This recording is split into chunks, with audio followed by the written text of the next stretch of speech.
దేవునామానికి మహిమ కలుగును గాక. ప్రభువైన యేసుక్రీస్తు నామంలో అందరికీ శుభాభివందనములు. మనము దైవ భక్తిని గురించినటువంటి అంశాన్ని నేర్చుకుంటున్నాం. అసలు దైవ భక్తి అంటే ఏంటి? దైవ భక్తిని ఎలా చేయాలి? హ్మ్. దైవ భక్తిని గురించినటువంటి పర్యాయ పదాలు బైబిల్‌లో ఏమేమి వాడబడ్డాయి?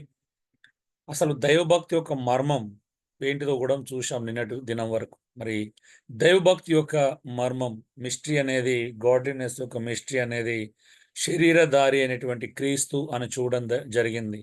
ఒకవేళ శరీరధారి అయిన క్రీస్తు లేకపోతే ఆయనే మర్మం అంటే.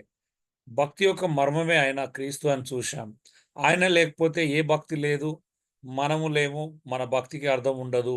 మరి ఫోకస్ అంతా కూడా క్రీస్తు అయి ఉండాలి అనేటువంటి అద్భుతమైన భావనతో నిన్నటి దినం ఇక్కడ ముగించుకోవడం జరిగింది. ఈరోజు మొదటి తిమోతి పత్రిక ప్రకారం భక్తి యొక్క సారాంశాన్ని మనం చూడబోతున్నాం. మరి రక్షించబడినటువంటి మనము భక్తిని ఎలా కనబరచాలి? ఎవరి ఎడల కనబరచాలి?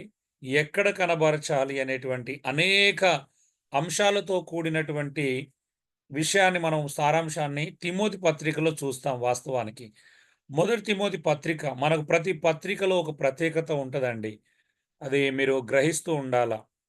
సో, తిమోతి పత్రికలో నాయకత్వం గురించి మాత్రమే కాదు. అయితే నాయకులనే వాళ్ళు సంఘం ఎక్కడెక్కడ ఎవరి పట్ల తమ భక్తిని కనబరచాలి, ఏ కోణంలో కనబరచాలి అనే విషయాలను కూడాము మరి చెప్పడం జరిగింది. అవేంటియో ఒక్కొక్కటిగా మనం పరిశీలనాత్మకంగా చూసుకుంటూ వెళ్దాం. ఓకే అండి. మొదటిది చదవండి. 1, 5 అందరూ తిమోతి రాసిన పత్రిక తీసి పెట్టుకోండి దయచేసి. చూడండి 1, 5 ఉపదేశ సారము ఏదనగా పవిత్ర హృదయం నుండియు, మంచి మనస్సాక్షి నుండియు, నిష్కపటమైన విశ్వాసం నుండి కలుగు ప్రేమే అని అంటాడు. చూడండి ఈ మాటలు ఎంత అద్భుతమైనవి. అంటే ఉపదేశం యొక్క సారాంశం ఏంటిది అసలు ఇంతకీ? బోధ యొక్క ఉద్దేశ్యం, బోధ యొక్క సారము ఎందుకు బోధించబడుతుంది? ఉపదేశం ఎందుకు అనుగ్రహించబడింది? అసలు ఉపదేశం యొక్క ప్రయోజనం ఏంటి?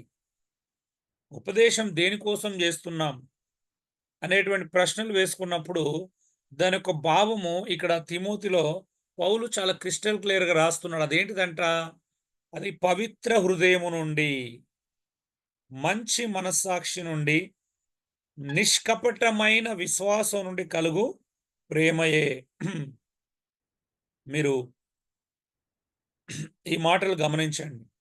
అంటే భక్తి అనే మాట నేను ఎందుకు మెన్షన్ చేశానంటే దాని యొక్క ఉద్దేశ్యం మరి అంతే కదా! ఉపదేశము మనిషిని మారుస్తున్నప్పుడు అతడు భక్తిని ఎలా కనబరచాలి? భక్తి యొక్క ఉద్దేశ్యం లేదా భక్తి అనే భక్తిపరుడు ఫైనల్‌గా ఎక్కడికి రీచ్ కావాలి అనే విషయాలను మనం అర్థం చేసుకోవడానికి ప్రయత్నం చేస్తే ఇది ఖచ్చితంగా భక్తి యొక్క సారాంశం కిందనే మనం చూడొచ్చు. ఉపదేశ సారము అంటే ఉపదేశం ఎందుకు పొందుకుంటున్న భక్తుడు? భక్తుడే కదా ఉపదేశం పొందుకునేది.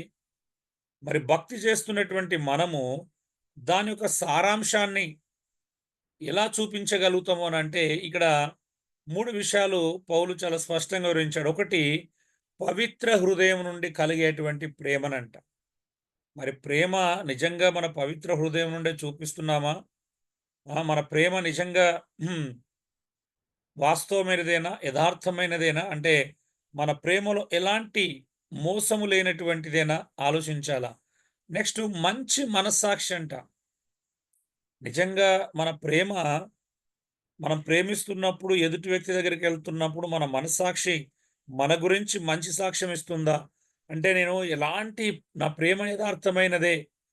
నేను మంచి నా మనస్సాక్షి అనేది నా ప్రేమలో ఎలాంటి ప్రశ్న వేయట్లేదు నన్ను. అంటే మనం అంత నిజాయితీగా, అంత స్పష్టంగా మన ప్రేమను మనం ప్రదర్శించగలుగుతున్నాం. నిష్కపటమైన విశ్వాసం నుండి అంటే చూపించేటువంటి ప్రేమ గురించి మాట్లాడుతున్నాడు. మరి ఎలాంటి కపటం లేనటువంటి విశ్వాసం నుండి చూపించే ప్రేమనేనా? మన ప్రేమ విశ్వాస సంబంధమైనదేనా? లేకపోతే శరీర సంబంధమైనదో, లోక సంబంధమైన అంటే ఈ 3 విషయాలు ఆలోచించండి. మన ప్రేమ మరి శరీర సంబంధమైనదా? లోక సంబంధమైనదా? ఐహిక సంబంధమైనదా? లేదా నిజంగానే విశ్వాసం నుండి ఎలాంటి కపటం లేనటువంటి విశ్వాసం నుండి చూపిస్తున్నటువంటి ప్రేమనేనా? అనేటువంటి ప్రశ్నలు వేసుకోవడము చాలా మంచిదండి.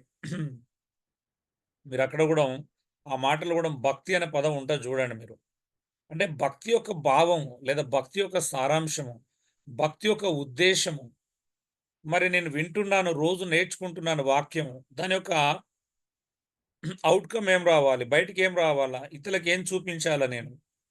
ఇంత వాక్యం వింటున్నాము, ఇంత నేర్చుకుంటున్నప్పుడు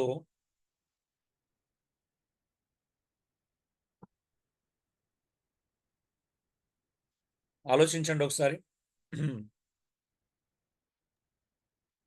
అంటే ఫైనల్‌గా సత్యం యొక్క సారాంశం, మనం వింటున్నటువంటి బోధ యొక్క సారాంశం, మనం వింటున్నటువంటి ఉపదేశం యొక్క సారాంశం, మనం నేర్చుకుంటున్నటువంటి ఆ ఉపదేశం యొక్క సారాంశాన్ని ఎలా చూపించాలి? ప్రేమ ద్వారా తప్పించి మనం ఇంకొక రకంగా దాన్ని వ్యక్తపరచలేమండి. కంప్లీట్‌గా మనం ప్రేమనే ఫైనల్‌గొస్తే ఆ సత్యము ప్రేమను పుట్టిస్తుంది. ప్రేమగా మారుతుంది. అది ప్రేమను ప్రొడ్యూస్ చేస్తుంది మన జీవితాల ద్వారా.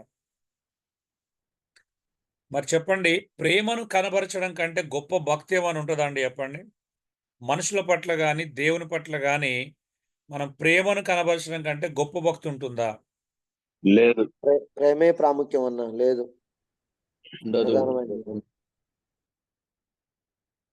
మరి ఇప్పుడు మనము దేవుని పట్ల అంత నమ్మకంగా, యథార్థంగా, విశ్వాసయుక్తంగా ఆయన మీద ఆధారపడాలి అనంటే ఫస్టు ఆయననది ప్రేమిస్తేనే గదండీ జరిగేటియి. మనం ఇంతకుముందు జూశాం గదా! భక్తి యొక్క భావాలు అంటే పర్యాయపదాలు జూశాం. హ్మ్. అవునన్నా. అవును. మరి ఆయన మీద సంపూర్ణంగా ఆధారపడుతున్నాం. ఆయనకు విధేయత చూపిస్తున్నాం. ఆయనకు లోబడుతున్నాం. ఆ! ఇవన్నీ జరగాలి అనంటే ప్రేమ లేకుండా నిజంగా జరుగుతాయంటారా? ప్రేమ లేకుండా ఏ కార్యం చేయలేము. ప్రేమే ప్రాముఖ్యం. జరగవల్ల.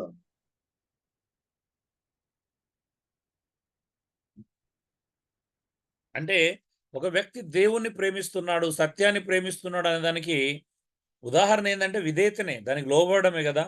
మరి దేవునికి మనం ప్రేమిస్తున్నాం అంటే దేవునికి లోబడకుండా ఆయన ప్రేమించడం సాధ్యమే అంటారా? సాధ్యం కాదన్నా. కాదు. కాదు. సాధ్యం కాదు. కాదా? అంటే మనం లోబడకుండానే ప్రేమిస్తున్నాం అనుకుంటున్నాం అన్నమాట అయితే. అంతే అంటారా?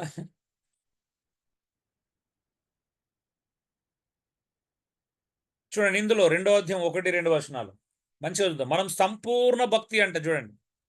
మనం సంపూర్ణ భక్తియు, మాన్యతయు కలిగి నెమ్మదిగాను, సుఖముగాను బ్రతుకు నిమిత్తము అన్నింటికంటే ముఖ్యముగా ఏంటిదంటే మంచిగా వినండి. అన్నింటికంటే ముఖ్యముగా మనుషులందరి కొరకును, రాజుల కొరకును, అధికారులందరి కొరకును విజ్ఞాపనములను, ప్రార్థనలను, యాచనలను, కృతజ్ఞతాస్తుతులు చేయవలనని హెచ్చరించుచున్నాను. మరి మనము హింసొస్తదని, మన చుట్టూ శ్రమలున్నాయని, కష్టాలున్నాయని, మరి రకరకాలుగా మనం చింతిస్తా ఉంటాం, బాధపడతా ఉంటాం. లేపోతే ప్రభుత్వాలు ఇదే ఉంటే బావుంటది. ఈ ప్రభుత్వం వస్తే భయం. మనకు కొన్ని ప్రభుత్వాల పేర్లు వింటే భయం. మరి ఇవన్నీ ఆలోచిస్తున్నాం గానీ, మరి అవి మారాలి. ఆ మనుషులందరూ మారాలి. మనం సంపూర్ణ భక్తి, నెమ్మది కలిగి జీవించాలి అంటే, మన చుట్టూ ఉన్నటువంటి మనుషులు మారాలంట. సత్యమును గురించిన అనుభవ జ్ఞానంలోకి రావాలంట. తర్వాత వచనాలు కూడా మీరు చూడండి. వారందరూ యేసుక్రీస్తును గురించినటువంటి అనుభవ జ్ఞానంలోకొస్తే, మన భక్తికి ఆటంకం ఉండదంట. మనమైతే నెమ్మదిగా, సుఖంగా బ్రతకొచ్చంట. అవునండి? మనం భక్తిని నెమ్మదిగా జేసుకోవచ్చు. మాన్యత కలిగి మన భక్తిని కంటిన్యూ జేయొచ్చు. ఏ లోపం లేకుండా మన భక్తిని జేసుకోవచ్చు. నెమ్మదిగా, సుఖంగా భక్తి జేసుకోవచ్చు అనంటే, మనుషులందరికంటేనంట అన్నింటికంటే ముఖ్యముగా మనుషుల కొరకు ప్రార్థన చేయాల. వస్తువాహనాల కొరకు గాదు. అవునా అండి? మనం సుఖంగా అవునన్నా. ఉండాలనుకుంటే ఏం కోరుకుంటున్నామండి? మనకు మనుషులందరి రక్షణ. వస్తువాహనాలుంటే సుఖంగా ఉండొచ్చు అనుకుంటున్నాం బహుశా. అవునా? ఎస్. కానీ అన్నిటికంటే ముఖ్యంగానంట మనం సుఖంగా ఉండాలంటే, సుఖంగా భక్తి చేయాలంటే నెమ్మదిగా ఉండాలి. నెమ్మదిగా భక్తి చేయాలంటే, మాన్యత కలిగి భక్తి చేయాలంటే, విలువ కలిగినటువంటి విలువైన భక్తి చేయాలంటే, మనము అన్నింటికంటే ముఖ్యంగా మనుషులందరి కొరకు ప్రార్థన చేయాలంట. మరి ఆ మనుషులందరి రక్షణ మనుషుల్లో పొందాలి. ఎవరున్నారు? రాజులు, అధికారులు. అంటే వారందరూ మారుతే, వారందరూ మారు మనసు పొందితే, వారందరూ సత్యమును గురించిన అనుభవ జ్ఞానంలోనికి వస్తే, వారందరూ దేవుని కుమారుడైన యేసుక్రీస్తు యొక్క అనుభవ జ్ఞానంలోకి వస్తే, అది విశ్వాసులైనటువంటి మనకు, క్రైస్తవులైనటువంటి మనకు ఎంతో ఆశీర్వాదకరంగా, అంటే మన భక్తి ఆటంకము లేకుండా చేసుకోవచ్చు. ఏం చేసుకోవచ్చండి? మన భక్తి ఎలాంటి ఆటంకం లేకుండా చేసుకోవచ్చండి. అవునండి? Yes, అవును. అవును. ఇప్పుడు మన చుట్టూ ఉన్న వారు సత్యమును గురించి అనుభవ జ్ఞానం లేదనుకోండి, ఏం చేస్తారండి? మనల్ని ఇబ్బంది పెడతా ఉంటారు. అవునా? ఆటంకపరుస్తూ ఉంటారు, అడ్డం ఆటంకపరుస్తారు. మనం ప్రార్థనలు చేసుకోకుండా, భక్తి చేసుకోకుండా, ఇతర దైవికమైన కార్యాలు చేసుకోకుండా ఆటంకపరుస్తారు. అదే వాళ్ళు కూడా సత్యం గురించి అనుభవ జ్ఞానంలోకి వచ్చిరనుకో, వాళ్ళు ఆటంకపరచకపోగా వాళ్ళు కూడా మనతో కలిసిపోతారు. అవునా? నిజమే కదా! ఎంత గొప్ప భావన. ఆ అవునండి, కాలంలో అవును. మరి హింసలు, ఉపద్రవాలు, కష్టాలు ఇవన్నీ గట్టెక్కాలి అంటే, మరి భక్తికి ఆటంకంగా ఉండకుండా మంచి బ్రతుకులు జీవించాలి అనంటే, మరి మనుషులందరూ రక్షించబడితేనే గదండీ! ఇప్పుడు నేనొక్కడినే రక్షించబడి, నా కుటుంబం రక్షించబడకపోతే, నేను భక్తి చేసుకోవడానికి సహకారంగా ఉంటుందా? ఆటంకంగా ఉంటుందా అండి? హలో! ఆటంకంగా ఆటంకంగా చాలా మంది యవనస్తురాలు సింగిల్‌గా రక్షించబడిన వాళ్ళు ఇలాంటి కంప్లెయింట్ జేస్తారు. మా ఇంట్లో నేను ప్రార్థించుకోవడానికి, బైబిల్ చదువుకోవడానికి అవకాశాలు ఉండవండి. బాగా ఆటంకాలుంటాయని జెప్తుంటారు. నిజమేనా? అవునన్న, టీవీలు పెట్టడం, డిస్టర్బెన్స్ చేయడం, ఆ! మాట్లాడుకోవడం. సో, రకరకాల ఆటంకాలు ఉంటాయి. మరి వేరే ఆటంకాలుంటే వేరే వాళ్ళు గూడాను యేసు ప్రభువును గురించిన, సత్యం గురించిన అనుభవ జ్ఞానంలోకొస్తే ఆటంకాలు తొలగిపోతాయి. మరి డైరెక్ట్ వాళ్ళు వింటారంటే ముందు ఆళ్ళ కోసం ప్రార్థించాలి. ప్రార్థించి మెల్లిగా యేసు ప్రభువును గురించి చెప్పడం ద్వారా మన భక్తి డోకా లేకుండా జేసుకోవచ్చు. అవునా అండి? ఇప్పుడు ఎస్, నా ఎస్, బంధువులందరూ అవునండి. రక్షించబడిరనుకోండి, నాకు పెద్ద ఆటంకాలు తక్కువుంటాయి. అవునా? అవునండి, అవును. రక్షించబడలేదనుకోండి, ఏదో రకంగా వాళ్ళు ఆటంకపరుస్తూనే ఉంటారు. హ్మ్. మరి చెప్పండి, సంపూర్ణ భక్తి మాన్యత కలిగి నెమ్మదిగాను మరియు సుఖంగా జీవించాలంటే మనం ఏం చేయాలి? వారి మనుషులందరి వారి కొరకు రక్షణ కొరకు ప్రార్థన చేయాలి, ఆ! సువార్త వెరీ ప్రకటించాలి. గుడ్ అండి. రక్షణ అనేది ఇక్కడ ప్రధానం. మనుషులందరి కొరకు ప్రార్థన చేయాలంటే మనకు సరిపోదది. ఈ దేని కొరకు ప్రార్థన చేయాలా? అనేది ఆడ పాయింట్. రోజు చేస్తుంటారు మనుషులందరి కొరకు, రాజుల కొరకు, అధికారులు. ఏమని ప్రార్థన చేస్తున్నారు? వాళ్ళు సత్యమును వారు గురించిన అనుభవ రక్షించబడరు. జ్ఞానంలోకి రావాలని ప్రార్థన చేయకపోతే, మీ ప్రార్థన వల్ల ప్రయోజనం లేదు. కేవలం వాళ్ళని దీవించండి ప్రభు, వాళ్ళకి మంచి జ్ఞానం ఇయ్యండి అనంటే, వాళ్ళు ఇంకాస్త దోసుకుంటారు గానీ, సమాజానికి ఏం ఉపయోగపడతారప్పుడు? వాళ్ళ వల్ల మంచేం జరుగుతది? హ్మ్. వాళ్ళు మనల్ని అడ్డుపెట్టుకొని ఇంకో రాజకీయం చేయాలని చూస్తారు తప్పించి, ఆ! సో, రాజులు, అధికారులు అనేవాళ్ళు మారుమనసు పొందాలండి. హ్మ్. ఎస్, ఆమేన్, ఆమేన్. ఎస్. వాళ్ళు మారుమనసు ఇప్పుడు మీరు ఒక ఆయన చుట్టూ తిరిగి ఉండొచ్చు. ఒక ఆయన బాగా సపోర్ట్, ఎప్పుడైనా ఆయన మారుమనసు పొందాలా? ఒక నిజమైన క్రైస్తవుడుగా రాష్ట్రాన్ని పరిపాలించాలని ఎప్పుడన్నా ప్రార్థన చేసిండ్రా? మరి ప్రార్థన చేస్తే అన్యాయాలు చేయరు గదండీ! ప్రార్థన చేస్తే మోసాలు చేయరు గదా! ప్రార్థన నిజంగా వాళ్ళ జీవితంలో మారుమనసు పొందితే, ఆ! తప్పవు, రాజకీయ నాయకులు మోసం చేయాల్సిందే, అన్యాయం చేయాల్సిందే అనే పరిస్థితి రాదు గదండీ! ఏమంటారు? సో, భక్తిలో ప్రార్థన చాలా ప్రధానమైనది. అయితే ప్రార్థన మనుషులందరి రక్షణ నిమిత్తం ప్రార్థన జేయాల. మరి భక్తులందరూ రక్షణ కొరకు ఏం ప్రార్థన జేయట్లేదు. వాళ్ళ వస్తువాహనాలు, వాళ్ళ పెళ్ళిళ్ళు, వాళ్ళ పేరంటాలు, వాళ్ళ పిల్లలు, వాళ్ళ పిల్లల చదువులు ఇక్కడే ఆగిపోయింది. పోనీ ఆ ప్రార్థనలో ఏమైనా ఆధ్యాత్మికంగా ఉందా? మా పిల్లలు ఆధ్యాత్మికంగా వర్ధిల్లాలి. ఎకనామికల్‌గా కొంచెం అటు ఇటు ఉన్నా పర్వాలేదు. నా కొడుకు విదేశాలకెళ్ళినా ఎళ్ళకపోయినా పర్వాలేదు గానీ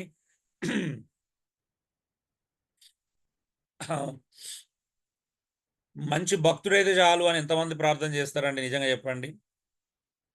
హలో! చాలా తక్కువ మంది అన్న, చాలా తక్కువ మంది.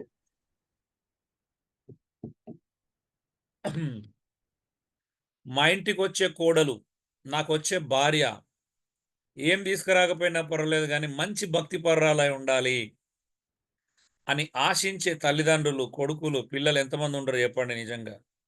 మా చాలా ఇంటికొచ్చే అల్లుడు తక్కువ. గాని, నా భర్త గాని మంచి విశ్వాసై ఉంటే సరిపోతది. అంతేగాని లక్షల్లో జీతం ఉండే సాఫ్ట్‌వేర్ కాకపోయినా, లేకపోతే గొప్పోడు కాకపోయినా, మంచి భక్తిపరుడై ఉండి, ఆ భక్తిలో క్రీస్తు యొక్క ప్రేమను నా పట్ల నిజంగా కనబరిస్తే చాలు. ఆ! అని కోరుకునే అమ్మాయిల తల్లిదండ్రులు ఎంతమంది ఉన్నారంటారు చెప్పండి? చాలా తక్కువ మంది అన్న. అసలు అలాంటిది అడుగుతున్నారు ఎవరైనా పెళ్లిళ్ళలో?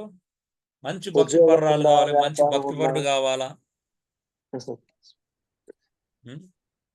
అంత వ్యాపార కోణాలండి. ఉద్యోగాలు, సంపాదన, ఆస్తి, అంతస్తు, పొలం ఉందా, ఇల్లు ఉందా, జాగుందా, బంగ్లా ఉందా, ఏందండి అసలు ఎటు పోతున్నాం? మరి భక్తి ఇవి అడుగుతున్నాం కానీ మరి రక్షణ అడగట్లేదేంటి విచిత్రంగా?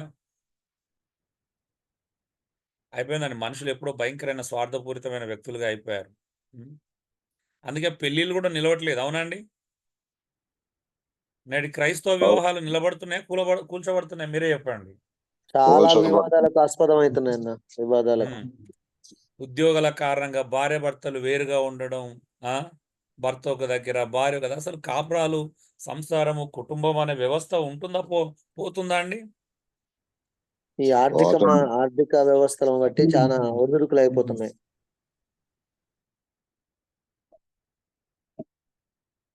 ఆర్థిక పరమైనటువంటి లావాదేవీల కోసం కుటుంబ వ్యవస్థ పాడైతుంది. కుటుంబ వ్యవస్థ పాడైతే భక్తున్నట్టేనండి అసలు? భార్యకు గాని, భర్తకు గాని? లేదన్న, చాలా చాలా శోధనలకు గురి అవుతారు. భక్తి ఏడుంది? లేనే లేదు. ఉద్యోగాలు ఇవే అంటే ఒక మంచి విషయాలు నేర్చుకోవడానికి కూడా పిల్లలకి ఈరోజు టైం లేదు. నిజమా? డబ్బు మీద ఆసక్తి, పేరు ప్రఖ్యాతుల మీద ఆసక్తి, ధనవంతరం ఆసక్తి. పిల్లలకు నేర్పించలేదు. వయసు అయిపోయిన తల్లిదండ్రులు ఇలాంటి క్లాసులు విన్నా పెద్ద ఉపయోగం ఉండదు. నిజం చెప్పండి. అవునా అండి? యంగ్స్టర్స్ వింటేనన్నా వాళ్ళు వాళ్ళ పిల్లలను కట్టుకోవడానికి అవకాశం ఉంటుంది. నిజమా కాదా చెప్పండి? అవునన్నా, అవును. వాస్తవం.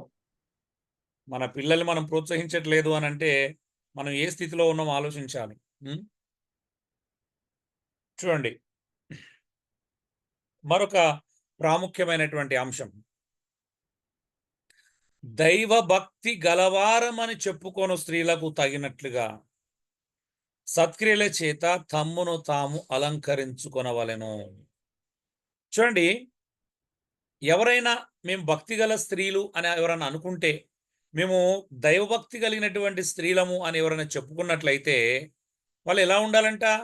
దేని చేత అలంకరించుకోవాలండి? హలో? సత్క్రియల చేత తమ్మును తాము అలంకరించుకొనవలనంట.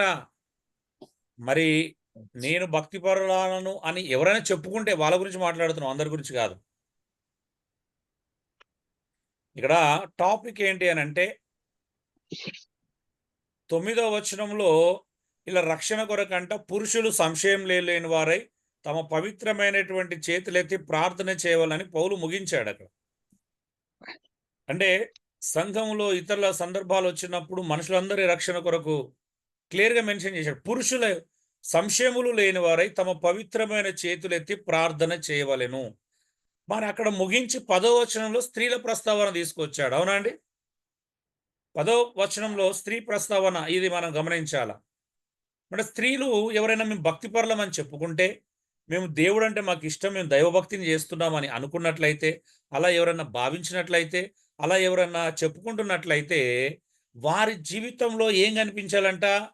సత్క్రియలు అనేటువంటి ఒక అద్భుతమైన అలంకరణ కనిపించాలంట. సత్క్రియల చేత తమ్మును తాము అలంకరించుకొనవలెను. వారిని వారే అలంకరించుకొనవలనంట. వేరే వారు కాదు అలంకరించాల్సింది. ఎవరికి వారు మేము భక్తి కలిగిన స్త్రీలమే, మాకు దైవభక్తి కలిగినటువంటి స్త్రీలం అని చెప్పుకుంటే ఆ భక్తిని కనబరచడానికంట దైవభక్తి ఎలా సత్క్రియల ద్వారా కనబరచాలంట. ఆ సత్క్రియలన్నిటిని అలంకరించుకోవాలంట. ఏంటి ఇంతకీ ఎలా తెలుస్తుంది స్త్రీలు దైవభక్తి గలవారని ఎట్లు తెలియను అని అంటే, వాళ్ళ లక్షణాలు అంట. ఏంటిది? మంచి ప్రవర్తన కలిగి ఉండాలి. సత్ప్రవర్తన కలిగి ఉండాలి. ఇంతకీ ఏంటి సత్ప్రవర్తన చెప్పండి? ఏంటిదంట సత్ప్రవర్తన? అంటే ఏంటిదండి ఇక్కడ? దేని సత్ప్రవర్తన అంటారు? యేసుక్రీస్తును లోబడడం, విధేయత. చెప్పాలి. సత్ప్రవర్తన అంటే ఏంటిది ఇక్కడ? విధేయత, జీవితం. వాక్యానుసారమైన జీవితం. ఇంకా స్వపురుషులకు లోబడడం. చూడండి అక్కడే ఉంది. చూడండి ఏలంటదా, స్త్రీలు అనుకువయు స్వస్థ బుద్ధి గలవారై ఉండి. మంచిగా వినండి, అనుకువ ఉండాలంటే ఈరోజు స్త్రీలకు అనుకువ నేటి కాలంలో లేదు. మరి అనుకువ ఉండకూడదంటే ఇది బైబిల్ చెప్తుంది, మానవుడు కల్పించింది కాదు. ఈరోజు 2 ప్రాబ్లమ్స్ ఉన్నాయండి క్రైస్తవంలో. ఒకటి స్త్రీవాదం, రెండోది పురుషవాదం. ఈ 2 ప్రమాదకరమైనవి. ఈ రెండింటిని బైబిల్ సమర్థించదు. కొంతమంది స్త్రీలను అనవసరంగా సపోర్ట్ చేస్తారు, కొంతమంది పురుష ఆధిక్యతను కలిగి ఉంటారు. ఈ 2 బైబిల్ సమర్థించదు. చాలా మంది అలాంటి వాళ్ళు ఉన్నారు మనకు తెలియకుండానే. కొంతమంది స్త్రీ తన ఇష్టం ఎలాగైనా బ్రతకొచ్చు అని మాట్లాడతారు, పురుషుడు ఎలాగైనా ఉండొచ్చు అనేది మాట్లాడతారు. కొంతమంది పురుషుడు అధికారం చెలాయించి స్త్రీ పట్ల ఎలాగైనా ప్రవర్తించు అనేది మరికొందరి భావం. ఈ 2 బైబిల్ సమర్థించదు. ఎంత క్లియర్ చెప్తుంది, స్త్రీలు అనుకువయు స్వస్థ బుద్ధి గలవారయుండి తగుమాత్రపు వస్త్రముల చేతనే గాని జడలోతోనైనను బంగారముతోనైనను ముత్యములతోనైనా మిగుల వెలగల వస్త్రములతోనైనను అలంకరించుకొనక అంటే అర్థం ఏంటిదండి? చేసుకోవద్దంటున్నాడా, చేసుకోమంటున్నాడా? అంటే అనవసరమైనటువంటి హంగులు ఆర్భాటాలను శరీర సంబంధంగా ప్రదర్శించకూడదు, బాహ్యంగా చూపించకూడదు. కానీ ఇంటర్నల్ బ్యూటీ అనేది చాలా ఇంపార్టెంట్. అంతర్ సౌందర్యం మీద దృష్టి పెట్టాలి, బాహ్య సౌందర్యం మీద స్త్రీలు దృష్టి పెట్టకూడదు. దైవభక్తి కలిగిన స్త్రీలు బాహ్య సౌందర్యం మీద కాన్సన్ట్రేషన్ చేయరు, కానీ అంతర్ సౌందర్యం మీద దృష్టి పెడతారు అనేది ఇక్కడ ఉద్దేశం. అందుకే అంట అలా చెప్పుకొను స్త్రీలు సత్క్రియలతో తమను తాము అలంకరించుకోవాలి. స్త్రీలు మౌనంగా ఉండి సంపూర్ణ విధేయతతో నేర్చుకోవాలను. స్త్రీ మౌనంగా ఉండవలసినదే గాని. ఇవన్నీ తర్వాత మనం చూద్దాం. ఇక్కడ గుణము, ఇక్కడ సందర్భం ఏంటిది? ఫోకస్ అనేది ఒక దైవభక్తి కలిగిన స్త్రీకి బాహ్య సంబంధంగా ఉండదు. అది అంతర్గతంగా దృష్టి పెడుతుంది. అనుకువ మీద, సంపూర్ణటువంటి లోబడం మీద, లేకపోతే మంచి ప్రవర్తన మీద దృష్టి పెడుతుంది. కానీ బాహ్య సంబంధమైనటువంటి ప్రవర్తన మీద, బాహ్య సంబంధమైనటువంటి అలంకారం మీద దృష్టి పెట్టదు. అలంకారం అనేది అది అంతర్ సౌందర్యం మీద పెట్టుకుంటుంది అనేది పౌలు యొక్క ఉద్దేశం. చూడండి, ఇక్కడ పౌలు నిజంగా ట్రెడిషనల్గా మాట్లాడుతున్నాడా? ఒక నాయకత్వానికి సంబంధించినటువంటి పత్రిక ఇది, నాయకులకు రాసినటువంటి పత్రిక. తిమోతి, తీతు రాసిన పత్రికలు మనందరూ తెలుసు. 1 తిమోతి, 2 తిమోతి, తీతు, ఇవి ప్రత్యేకించి సంఘ పెద్దలకు, చర్చ్ ఎల్డర్స్ని ఉద్దేశించి రాసినటువంటి పత్రికలు. మరి సంఘ పెద్దలు ఎలా ఉండాలి, అందులో స్త్రీలకు ఎలాంటి ఉపదేశం ఉంది, పురుషులకు ఎలాంటి ఉపదేశం ఉంది అనేది మరి క్రిస్టల్ క్లియర్గా విభజించి మనం చూపించడం చూస్తాం. మీరు తీతుకు వెళ్ళినా కూడా 1వ అధ్యాయంలో నాయకత్వం గురించి మాట్లాడి మళ్ళీ 2వ అధ్యాయంకి వచ్చినప్పుడు స్త్రీలు ఎలా ఉండాలని ప్రత్యేకమైన చాప్టర్లో చూస్తాం. అంటే అక్కడ పౌలే విభజించి మరి మాట్లాడుతున్నాడు. స్త్రీ ఇక్కడ కూడా 8-9 వచనాల వరకు పురుషుల గురించి మాట్లాడి 10వ వచనంలో స్త్రీ ఎలా ఉండాలనేది చాలా స్పష్టంగా, చాలా క్రిస్టల్ క్లియర్గా వారి ప్రవర్తన, వారి అలంకారము దేని మీద ఉండాలని చెబుతా ఉన్నాడు. మరి దైవభక్తి గలవారం అని చెప్పుకునే స్త్రీలు దైవభక్తిని చేసినట్టుగానే ఉండాలి. అవునండి? మరి దైవభక్తికి వ్యతిరేకంగా ఎందుకు కనబరుచుకోవాలి? దైవభక్తి కలిగిన స్త్రీలుగా ఉంటే సరిపోతుంది. అంటే ఆ అంతర్ సౌందర్యం మీద, అలంకరణ మీద దృష్టి పెడితే బాగుంటుంది. బాహ్య సౌందర్యం కంటే అంతర్ సౌందర్యం మీద ఫోకస్ పెట్టాలి. విధేయత ఉండాలి. స్త్రీ నిజంగా విధేయత చూపించాలా.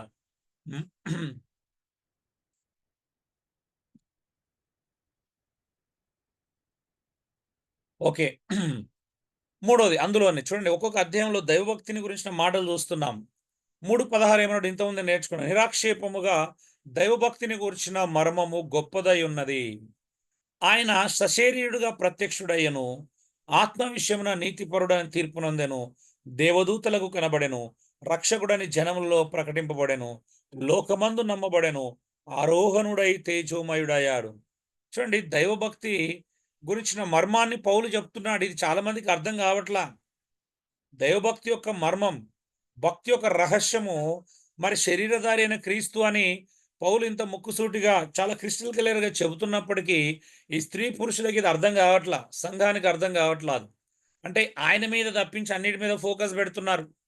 ఉమ్, స్త్రీ పురుషుని మీద, పురుషుడు స్త్రీ మీద, లేకపోతే కొంతమంది స్త్రీలు స్త్రీల మీద, పురుషులు పురుషుల మీద రకరకాల ఫోకల్ చేసుకొని మనుషుడు ఇలాగే ఉండొచ్చు, ఎవరికి నచ్చినట్టుగా వాళ్ళు ఉండొచ్చు, ఏదైనా చేసుకోవచ్చు అనే ధోరణిగా అనిపిస్తుంది. కానీ మరి శరీరధారి అయిన క్రీస్తే ఇక్కడ ప్రధానము. మన మనసు ఆయన మీద నిలుపుకోవాలి. ఆయన లేకుండా మనం మారలేము, ఆయన లేకుండా భక్తి చేయలేము, ఆయన లేకుండా దైవభక్తి అనేది అర్థం లేనిదే, అర్ధరహితమైనది అవుతుంది. మన ఆయన సైడ్ చేసి మరి మనం సొంత ఒపీనియన్స్, సొంత అభిప్రాయాలు కలిగి ఎవరు ఎలాగైనా ఉండొచ్చు, భక్తి ఎలాగైనా చేయొచ్చు అని బైబిల్ ఏమన్నా మనకు ఏమంటారు లైసెన్స్ ఇస్తుందండి? లేదు. లేదన్న లేదు. ఎవరిష్టం వారండి. మనం కొన్నిటిని మాట్లాడకూడదు, వదిలేయాలా? మరి అలా నేర్పిస్తుందా? లేదన్నా, లేదు. హెచ్చరించాలి, ఖండించాలి, క్రమంగా ఉండాలి. కొంతమంది వాక్యం ఆ కాలానికి సంబంధించింది, ఈ కాలంలో అనువదించుకోదైనది కాదు అని చెప్పేవాళ్ళు కూడా ఉన్నారు. అవునండి? అలాంటి ధోరణి కూడా ఉంది. ఈ స్త్రీల విషయం కావచ్చు, పురుషుల విషయం కావచ్చు, ఏదైనా కావచ్చు. అది కొంతమంది జస్ట్ అప్పుడున్నటువంటి కల్చర్ వేరుగా ఉంది, అది కల్చరల్గా మాట్లాడిరని అంటున్నాడు. మరి కల్చరల్గా నాకు అక్కడైతే కనిపించలేదు. కింది వచనాలు చూస్తే మీకు అర్థమవుతుంది. అది అసందర్భం కాబట్టి ఇప్పుడు నేను దాన్ని ఇక్కడ ప్రస్తావించట్లేదు పూర్తిగా. మనం బిబ్లికల్ ఉమెన్హుడ్ అనే అంశంలో నేర్చుకుందాం. చూడండి మరొక పాయింట్. 4వ అధ్యాయంకి వస్తే ఇంకొక మాట చెప్తున్నాడు. ఇక్కడ చూడండి, అపవిత్రమైన ముసలమ్మ ముచ్చటలను విసర్జించి ఏమంటున్నాడు? కొంతమంది అపవిత్రమైన ముసలమ్మ ముచ్చట్లు పెడుతున్నారు, వాటిని విసర్జించాలంట. మరి ఎక్కడ సాధకం చేసుకోవాలా? దైవభక్తి విషయములో నీకు నీవే సాధకం చేసుకో. ఎక్కడ మనం సాధకం చేసుకోవాలి? దైవభక్తి విషయంలో చెప్తున్నాడు ఇక్కడ. కొంతమంది మానేసిరంట, ఈ దైవభక్తి సాధకాలు మానేసి ఆహార వస్తువులు ఇవి తినకూడదు, ఆహార వస్తువులు అవి తినకూడదు, పెళ్లి చేసుకోకుండా సేవ చేస్తే దేవుడు ఎక్కువ సంతోషిస్తాడు, వివాహం మంచిది కాదు, వివాహాన్ని నిషేధిస్తారంట. చూడండి, పౌలు 7-8 వచనాలు నొక్కి చెప్పడానికి ముందు 4వ అధ్యాయం 1 నుండి 6 వచనాలు మీరు ఖచ్చితంగా గమనించాల్సిందే. అవునా అండి? మరి భక్తిలో పరాకాష్ట ఏ కాంటెక్స్ట్ లో చెప్తున్నాడు ఇది? ముసలమ్మ ముచ్చట్ల అంటే ఏంటిది అసలు? ఇక్కడ అపవిత్రమైన ముసలమ్మ ముచ్చట్లు అంటే దేని గురించి మాట్లాడుతున్నాడు? 3వ అధ్యాయం ముగించగానే వెంటనే ఏమంటున్నాడు? అయితే కడవరి కాలంలో దినములలో కొందరంట అబద్ధికుల వేషాధారణ వల్ల మోసపరచు ఆత్మల యందును దయ్యముల బోధ యందును లక్ష్యముంచి విశ్వాస భ్రష్టులగుదురని ఆత్మ తేటగా చెప్పుచున్నాడు. చివరి దినాలలో అబద్ధికుల వేషాధారణ ఉంటది. ఈ వేషాధారణ వలన అంట మోసపరచు ఆత్మల యందును, ఆత్మల వివేచన లేదు కదా, మనం మొన్నట గిఫ్ట్స్ నేర్చుకున్నాం. దయ్యల బోధ అందు లక్ష్యం వస్తారంట. లక్ష్యం వస్తే ఏమవుతారు? విశ్వాస భ్రష్టులు అవుతారు. అవునా? వివాహం చేసుకోకుండా ఉండి ఒక దగ్గర శోధించబడి పాపం చేస్తే మరి విశ్వాస భ్రష్టులు గారా అండి? అవునన్నా, అవును, అవును, చాలా. కొంతమంది సంస్థలే అవి, అందులో మేము పెళ్లి చేసుకోమని తెల్లబడులు వేసుకొని అలా చూపించుకుంటారు, కానీ వాళ్ళే హోమోసెక్సువాలిటీకి అలవాటు పడుతున్నారు. మరి వాళ్ళు ఇప్పుడు పెళ్లి చేసుకోకుండా వల్ల విశ్వాస భ్రష్టులు అవుతున్నారా, మంచి మనుషులు అవుతున్నారా? విశ్వాస భ్రష్టులు అయిపోతున్నారు, పాపములు కూరుకుపోతున్నారు. అవునా? పాపానికి లోన్ అవుతున్నారు. అవునా? మీరు చూడండి, క్రైస్తవ ప్రపంచాన్ని నన్స్ వ్యవస్థ ఎంత ప్రమాదకరంలోకి నెట్టివేసిందో. వాళ్ళు సేవ చేస్తున్నారు వాస్తవం యథార్థంగా, కానీ దాని వెనకాల కూడా వాళ్ళని బలవంతంగా వాళ్ళ శరీర కోరికలను చంపి కొన్ని సంవత్సరాలు బలవంతంగా వాళ్ళ మనసు మార్చి ట్రైనింగ్ ఇచ్చినా కూడా నిజంగా శరీరం చచ్చిపోతుందా అండి? హలో? శరీర కోరిక ఎప్పటికీ చావదు, చచ్చిందాకా ఉండాల్సిందే. అంటే చూడండి, వాళ్ళ వివాహాన్ని నిషేధించి సేవ చేయాలని వాళ్ళని నేర్పించి బలవంతంగా నేర్పించడం వల్ల దేవుని యొక్క అనుగ్రహం లేకుండా ఇలాంటి పిచ్చి పనులని బలవంతంగా చేపిస్తే దానివల్ల సమాజంలో నష్టమే కలుగుతుంది, కానీ లాభం ఉండదు. అవునండి? లాభం అంటే ఏదన్నా సేవ సంబంధం లాభాలు ఉండొచ్చు, కానీ వ్యక్తి లాభం ఇక్కడ చాలా ఇంపార్టెంట్. వ్యక్తి తన పవిత్రతను కాపాడుకోకపోతే ప్రయోజనం ఏంటండి? అవునయ్య, అవును. చూడండి, అబద్ధికులంట వాత వేయబడిన మనస్సాక్షి కలిగిన వారవై వివాహం చేసుకోవద్దంటారంట, వివాహం నిషేధిస్తారంట. మరి సత్య విషయమై అనుభవ జ్ఞానం గల విశ్వాసులంట. మరి నాకు సత్య విషయంలో మనకు అనుభవ జ్ఞానం ఉంది, కృతజ్ఞతాస్తులు చెల్లించి పుచ్చుకున్నప్పుడు దేవుడు సృజించిన ప్రతి ఆహార వస్తువు మంచివే అని వాళ్ళు అనుకుంటారు, అనుభవ జ్ఞానం కలిగిన వాళ్ళు. అయితే అలాంటివి కొంతమంది వస్తే ఏం చేస్తారంటే, అబద్ధ బోధకులు, దయ్యంలో బోధలు చేసేటోళ్ళు ఇది తినకూడదు అది తినకూడదు అని చెప్తారంట. మరి 4వ వచనము, దేవుడు సృజించిన ప్రతి వస్తువును మంచిది, కృతజ్ఞతాస్తులు చెల్లించి పుచ్చుకునే ఏది నిషేధింపదగినది కాదు అని పౌలు అంటున్నాడు. ఎందుకంట, ఏలయనగా ఏ వస్తువైన ఆహార వస్తువులు అది దేవుని వాక్యం వలను ప్రార్థన వలను పవిత్రపరచబడుచున్నవి. చూడండి, 6వ వచనం ఏమన్నాడు, ఈ సంగతులను సహోదరులకు వివరించిన ఎడల నీవు అనుసరించుటకు వచ్చిన విశ్వాస సుబోధ సంబంధమైన వాక్యముల చేత పెంపారుచు క్రీస్తు యేసునకు మంచి పరిచారకుడవై ఉందువు.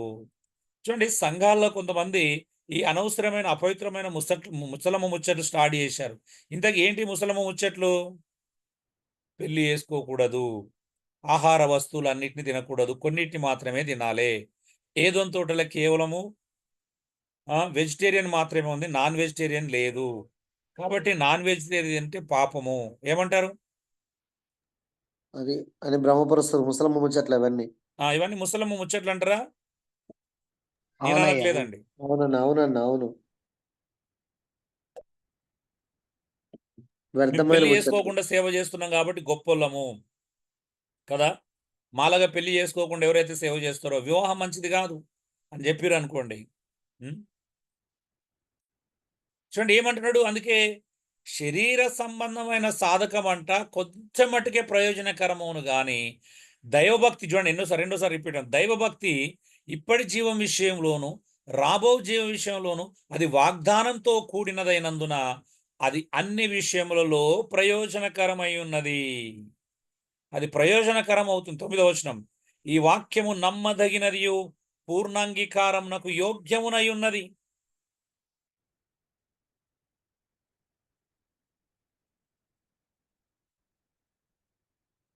మరి చూడండి ఇప్పుడు ఎంత అద్భుతమైనటువంటి మాట అండి. ఈ వాక్యము నమ్మదగినదియు పూర్ణాంగీకారమునకు యోగ్యమునై ఉన్నదంట. ఏ వాక్యము నమ్మదగినది? 5 విషయాలు చెప్తున్నాడు. అవునా? దైవభక్తి విషయంలో సాధకం చేసుకోవడమే అది నమ్మదగినది, పూర్ణ అంగీకారమునకు యోగ్యమైనది. అంతేగాని ఈ శరీర సంబంధమైన సాధకములు జస్ట్ ఈ లోకంలో కొద్దిగా ప్రయోజనకరం అవుతాయి కావచ్చు. అవి శరీర సంబంధమైనటువంటి సాధకాలు కాబట్టి శరీరానికి ఏమైనా ప్రయోజనం ఇస్తాయేమో కానీ, అవునా అండి? అవునన్నా అవును. ఆత్మకు కానీ పరలోక సంబంధమైన విషయాలకు కానీ ఎలాంటి ప్రయోజనం చేకూర్చవంట. మరి నేను చెప్పట్లేదు, అవునా? మరి ఏం ప్రయోజనం చేకూరుస్తుంది? దైవభక్తి విషయంలో సాధకమే ప్రయోజనం చేకూరుస్తుంది. దైవభక్తి ఇప్పుడు ప్రయోజనాన్ని ఇస్తుంది, రాబో జీవానికి ప్రయోజనం చేకూరుస్తుంది. అంటే ఇప్పటి జీవానికి ప్రయోజనం చేకూరుస్తుంది, భవిష్యత్తులో ఇవ్వబోయేటువంటి పొందుకోబోయే మనం అనుభవించబోయే జీవానికి కూడా అది ప్రయోజనకరం అవుతుందంట. మరి అలా ఉంటే నిరీక్షణ కలిగి జీవిస్తాం. 10వ వచనం కూడా చూడండి కదా. మరి ప్రజోవచనము మన ప్రభునందు విశ్వాసం ఉంచి మరి ఎదురు చూసేటువంటి ఆ నిరీక్షణ రక్షకుడైన క్రీస్తునందు పెట్టుకుంటున్నామా అండి?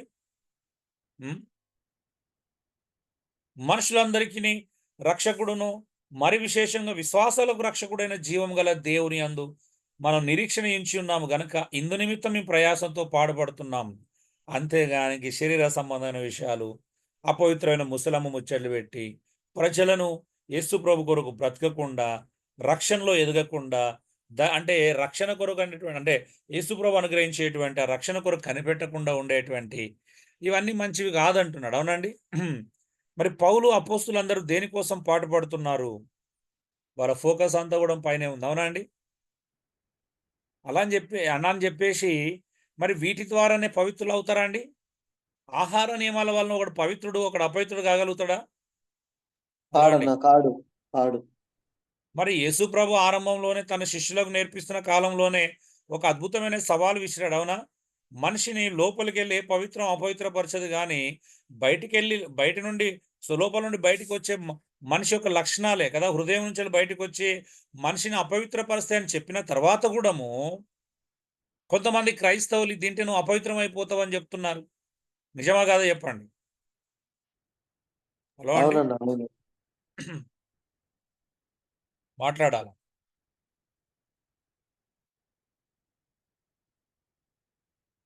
ఇప్పుడు చూడండి, భోజనం అనే సందర్భం వచ్చినప్పుడు బైబిల్లో ఒక క్రిస్టల్ క్లారిటీ మనము సబ్జెక్ట్లో తెలుసుకోవచ్చు. ఏంటిది?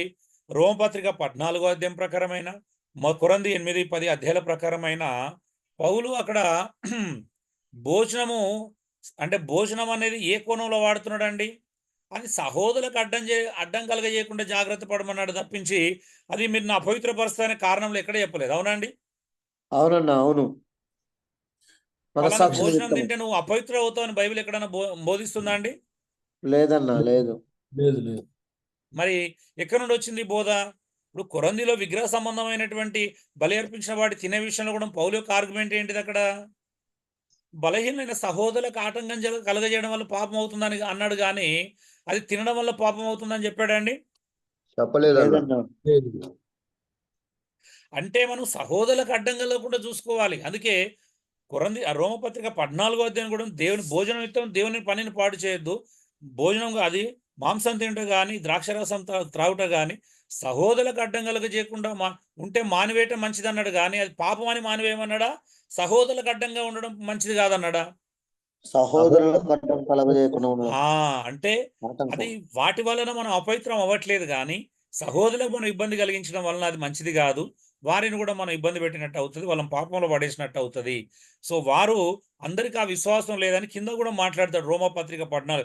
విశ్వాసం కానిదేదో అది పాపం అంటాడు. అవునండి? అంటే అందరికీ ఆ విశ్వాసం లేదంట. నిజమేనా? అన్న నిజమే. అవును.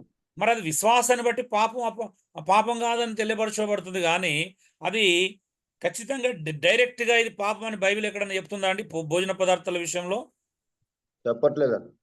కృత నిబంధన చెప్పట్లేదు, కానీ కొంతమంది అది పాపం అని, అది తింటే మాంసం నాన్ వెజ్ తింటే మనిషి చెడిపోతాడని.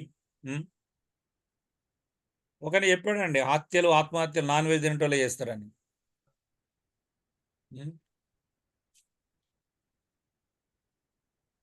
అప్పుడు మరి నేను నాన్ వెజ్ తింటాను, కానీ హత్యలు ఆత్మహత్యలు అంటే పిచ్చి పిచ్చి పనులు ఏం చేయట్లేదే. అంటే ఎలా చెప్తున్నారు? నాన్ వెజ్ తింటే మనిషి క్రూడ్ అవుతారంట, జంతువులాగా మారుతారంట. నిజమేనా? కాదన్నా కారు.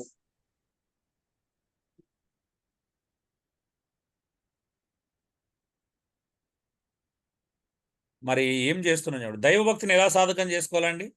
వాక్యానుసారంగా దైవభక్తిని సాధన చేయటం ద్వారా దైవభక్తి పెరుగుతుంది తప్పించి శరీర సంబంధమైన నియమాల ద్వారా పెరగదు. అవునండి? హలో, అవునన్నా. అవునన్నా. ఎస్ ఎస్ అవును. మరి ఇలా శరీర సంబంధమైన నియాలు పెట్టుకొని చేసే వాళ్ళ ద్వారా మరి దైవభక్తి అనేది పెరుగుతుంది అని అంటే నాకు ఆశ్చర్యం కలిగిస్తుంది. ఎందుకంటే నేను ఎప్పుడు ఉపవాసాలు ఉండే దగ్గర ఉపవాసాలు ఉండి ఇట్లా శరీర నియమాలు పెట్టుకొని పెళ్ళిళ్ళు చేసుకోకుండా ఆహార నియమాలు పాటిస్తున్న వాళ్ళని చూశాను. వాళ్ళు అందరికంటే వరస్ట్గా ఉన్నారు. మరి ఒక సామాన్య విశ్వాసలా కూడా లేరు వాళ్ళు. నిజమేనా? నిజమే నిజమే అన్న. ఎస్. వాళ్ళ ప్రవర్తన, వాళ్ళ జీవితం, వాళ్ళకు ఉన్నటువంటి అహంకారము, గర్వము, లేకపోతే వాళ్ళు చేసే మోసాలు సేవ పేరు మీద. దేహ సంబంధమైన శుభ్రత పాటిస్తారేమో కానీ అంతర్గతంగా ఏం ఉమ్.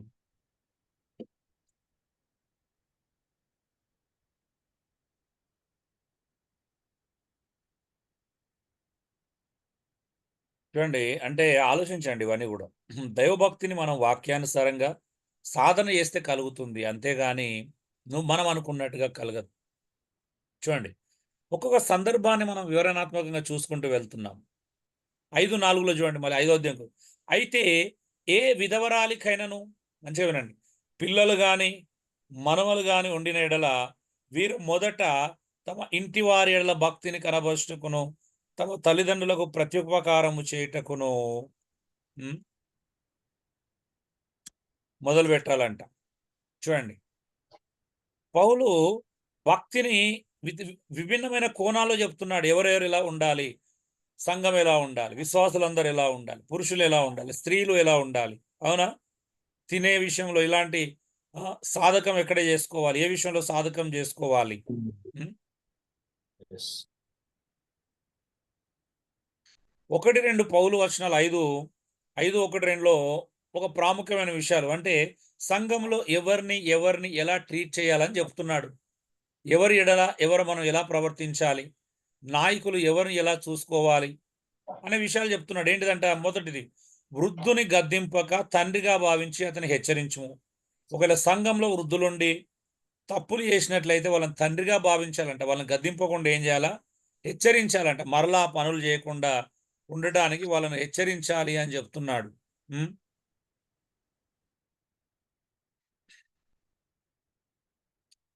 చూడండి, సంఘంలోనంట యవ్వనులను అన్నదమ్ములను భావించాలి కదా, తల్లులని, వృద్ధ స్త్రీలను, అక్కచెల్లెలను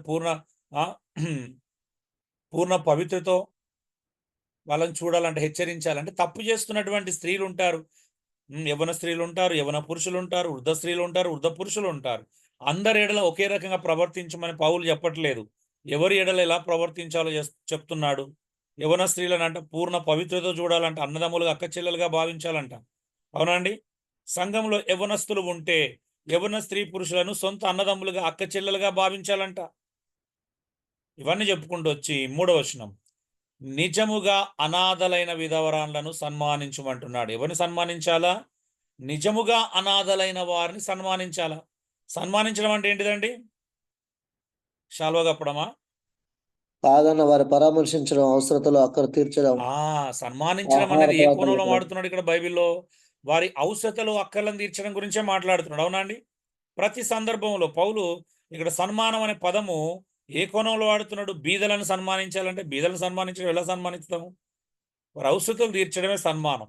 విధవరాలను సన్మానించాలంటే ఎవరినంటే, నిజమైన విధవరాలను.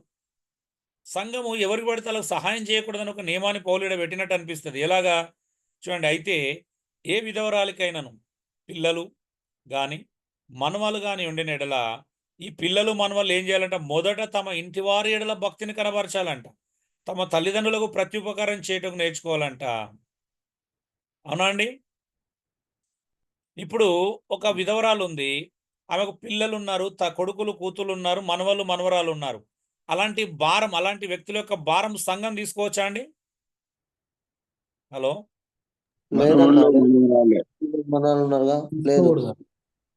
తీసుకోకూడదు అంటుంది. అలాంటి వాళ్ళకి ఏం చెప్పాలంట? ఆ మనవళ్ళకు, మనవరాళ్లకు, ఆ కొడుకులకు, కూతులకు చెప్పాలంట, నీ తల్లి బాధ్యత చూసుకోమని. అవునా? నీ ముసలి తల్లిదండ్రుల బాధ్యత చూసుకోమని చెప్పాలి. అందులో ఎస్పెషల్గా విధవరాలు అయితే కొడుకులు, మనవళ్ళు, మనవరాలే చూసుకోవాలి. అవునా అండి? చూడండి, ఈ బైబిల్ ఒక అద్భుతమైన క్రమాన్ని పెట్టింది. మనం ఈ క్రమాన్ని ఫాలోగా, మనం ఏదో మంచి చేస్తున్నామని ఇంకా చెడు చేస్తాం. నిజమేనా? అయితే నిజముగా అనాథైన విధవరాలంట. చూడండి, ఏకాకి అయి ఉంటుంది. ఫస్ట్ విధవరాలు ఎవరు? నిజమైన విధవరాలు ఏకాకి అయి ఉంటుందంట. దేవుని మీదనే తన నిరీక్షణ ఉంచుకొని ఉంటుంది. ఇంటింటికి తిరుగుతూ వదురుబోతూ మాట్లాడుతూ, లేకపోతే పిచ్చి పిచ్చిగా చేయదు. ఆమె నిరీక్షణ అంతా కూడా దేవుని మీద ఉంచుకుంటుందంట. ఆమె సమయాన్ని అంతా విజ్ఞాపనలు ఎందును, ప్రార్థనలు ఎందును, రేయింబౌలు నిలకడగా గడుపుతుంది. ఆమె విధవరాలు, నిజమైన విధవరాలంటే. ఏమైనా విధవరాలంటే నాకు ఏం లేదు, నాకు ఎవరు సహాయం చేయట్లేదని వట్టి కూర్చున్న విధవరాల గురించి ఇక్కడ పౌలు మాట్లాడట్లేదు. ఆమె ప్రార్థనలు చేస్తుంది, విజ్ఞాపన చేస్తుంది, రేయింబవలు దేవుని అందే నిరీక్షణ కలిగి ఉంటుంది. ఎంత అద్భుతమైన లక్షణాలు చూడండి. ఆ రోజు సుఖభోగములతో ప్రవర్తించినది బ్రతుకుచుండి చచ్చినదయ్యుండును. అలాంటి వాళ్ళను విధవరాలుగా చేర్చి, కొంతమంది సుఖభోగములను ప్రవర్తిస్తారంట, అలాంటి వాళ్ళు బ్రతికినా చచ్చినట్టే. విధవరాలు అందరు విధవరాలు కాదండి. చూడండి, వారు నిందారహితులై ఉండునట్టు ఇలాగ ఆజ్ఞాపించుము. ఎవరు? పిల్లలు నిందారహితులై ఉండాలంటే, ఒకవేళ పిల్లలు నిందారహితులై ఉండాలంటే వాళ్ళకి ఇలా ఆజ్ఞాపించాలంటే, ఎలాగా? ఎవడైనను, రక్షించబడిన వాడు ఎవడైనను, విశ్వాసులు ఎవడైనను, స్వకీయులను, అంటే ఎవరంటే స్వకీయులు అంటే విశేషముగా తన ఇంటి వారిని, అంటే కుటుంబ సభ్యులను సంరక్షింపకపోయిన ఎడల వాడు విశ్వాస త్యాగం చేసిన వాడై అవిశ్వాసి కంటే చెడ్డవాడంట. తల్లిదండ్రులను, వృద్ధాప్యంలో ఉన్నటువంటి వ్యక్తులను, తన కుటుంబ సభ్యులను ఎవడైతే పోషించాడో అతడు అవిశ్వాసి అంట. అవిశ్వాసి కంటే చెడ్డవాడంట అండి. మరి ఎక్కడైనా తల్లిదండ్రులను నిర్లక్ష్యం చేసి దేవుడు నా సేవ చేయి, లేకపోతే నువ్వు గొప్ప పనులు చేయమని ఎక్కడైనా చెప్తాడా అండి దేవుడు? హలో అండి. లేదు లేదు లేదు. చాలా మంది యవనస్తులు ఏమనుకుంటారు అంటే కుటుంబాలను వదిలేసి సేవకు వస్తున్నారు. నిజమా కాదండి? అలాంటి వాళ్ళని ప్రోత్సహిస్తున్నారు. మరి నీ కుటుంబ బాధ్యతలు ఎవరు తీసుకుంటారు? మీ అమ్మ నాన్న ఎవరు చూసుకుంటారంటే దేవుడే చూసుకుంటాడని వదిలేసే వాళ్ళు ఉన్నారు. అవునండి? అవునన్నా, అవును ఉన్నారు. ఎస్. ఇక్కడ భక్తి ఎక్కడ కనబరచాలంటే ముందు స్వకీయుల ఎదుట తన కుటుంబ ఇంట్లో సభ్యుల ఇంట్లో భక్తి కనబరిచినాడు, బయట ఇంట్లో. సంఘంలో ఏం భక్తి కనబరుస్తాడు చెప్పండి, మీరే చెప్పండి. ఇప్పుడు మనం అవును. భక్తిని సంఘంలో చూస్తున్నామా? ఆ వ్యక్తి ఇంట్లో భక్తి కలిగి ఉన్నాడా లేదా చూస్తున్నామా? సంఘంలోకి వచ్చి ప్రార్థన చేసి చేతులు ఎత్తి ఒక మంచి పాట పాడితే భక్తులు అయిపోతారా అండి? హలో, కాదన్న. ఆడన్న కాలేదు. మొదట ఇంట్లో ఉండాలి భక్తి, కుటుంబ సభ్యుల చూడండి. శ్రద్ధ చూపించడం. భక్తి ఎక్కడ చూపించాలంట? కుటుంబ సభ్యులకు ముందు చూపించాలంట. నిజమైన వివరాల గురించి చెప్తూ 60 ఏండ్ల కంటే తక్కువ వయసు లేక కనీసం 60 ఏళ్ళు ఉండాలి విధవరాలు అంటే. అర్థం చేసుకోండి. అవునా? విధవరాలు ఎక్కడ లెక్క కట్టాలా? 60 ఏళ్ళు దాటాలి కనీసం. అవునా? 60 ఏళ్ళకు తక్కువ Yes. ఉండకూడదంట. Yes, number 1. అవును. ఒకటి. రెండో లక్షణం ఏంటంటే ఒకే పురుషునికి భార్య ఉండాలంట. మూడోది, సత్క్రియలకు పేరు పొందిన విధవరాలు అయి ఉండాలా. నాలుగోది, పిల్లలను పెంచి పరదేశులకు ఆతిథ్యం ఇవ్వాలా. పిల్లలు పెంచాలా. 5వ లక్షణం. పరదేశులకు ఆతిథ్యం ఇవ్వాలా, హాస్పిటాలిటీ ఇవ్వాలా. 6వ లక్షణం చూడండి, పరిశుద్ధుల పాదములు కడిగి శ్రమపడు వారికి సహాయం చేసి ప్రతి సత్కార్యము చేయ బూనుకొనినదైతే ఆమెను విధవరాల లెక్కలో చేర్చవచ్చును. ఇప్పుడు చూడండి, మీరు ఒక స్త్రీ సత్ప్రవర్తన భక్తి కలిగిన స్త్రీలు చూడండి, అక్కడ యవన స్త్రీలను హెచ్చరించినప్పుడు 2:10లో వృద్ధ స్త్రీలు మరి అలా ఉంటేనే కదండి వృద్ధ స్త్రీలు యవన స్త్రీల కంటే వాళ్ళు ఒక 60 ఏళ్ళ వయసు వచ్చేసరికి ఇలాంటి అద్భుతమైన కార్యాలు చేసేది. ఈ పనులు ఎవరు చేయాలండి? ఇలాంటి వాళ్ళనంట నిజమైన విధవరాల కింద కన్సిడర్ చేయొచ్చు అంట. చూడండి 11వ వచనం, యవనస్తులైన విధవరాలను లెక్కలో చేర్చవద్దు. ఎందుకు? 18 ఏళ్ళనో 20 ఏళ్ళకో 25 ఏళ్ళకో 30 ఏళ్ళు ఉన్నోళ్ళను 60 ఏళ్ళ లోపు ఉన్నోళ్ళను విధవరాల లెక్కలో చేర్చొద్దు. అవునా అండి? అవును. అవునన్నా, అవును. ఎందుకంట అవును. వారంట క్రీస్తునకు విరోధంగా నిరంకుశులైనప్పుడు తమ మొదటి విశ్వాసం వదులుకొని తీర్పు పొందిన వారే పెండ్లాడకూడదురు.